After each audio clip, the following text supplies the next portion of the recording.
আজকে আমরা বানাবো গরম গরম ভাতের সাথে মাছের পাতুরি ছোট ছোট চুনো মাছ দিয়ে। তো চলুন দেখে নেওয়া যাক কেমন ভাবে তৈরি করলাম। নিয়ে নিয়েছি মাছগুলোকে ধুয়ে তার মধ্যে সর্ষে বাটা, লবণ, হলুদ, পেঁয়াজ কুচি, কাঁচা লঙ্কা সব কিছু দিয়ে ভালো করে মেখে নিতে হবে।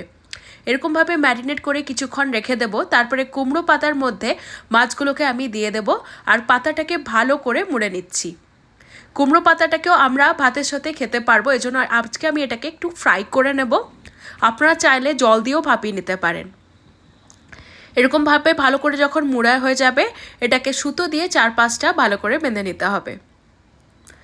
ভালো করে 4-5টা সুতো দিয়ে বেঁধে নেবার পরে একটা তাওয়ার মধ্যে আমি একটু তেল দিয়ে দিয়েছি। তেলটাকে ভালো করে গরম করব আর মাছের পাতুরিগুলোকে আমি এরকমভাবে হালকা করে স্টিম ফ্রাই করে নিচ্ছি। এটা ফ্রাই হচ্ছে, এর ফলে যে পাতাটা রয়েছে সেটা আপনারা ভাতের সাথে গরম গরম খেতে পারবেন। আর এবার আমরা দেখে নেব মোটামুটি 15 মিনিটের মধ্যে আমাদের মাছটা তৈরি হয়ে গেছে। আর দেখুন খুব সুন্দরভাবে তৈরি হয়েছে আর মাছগুলো খুব ভালো খেতেও লাগছে।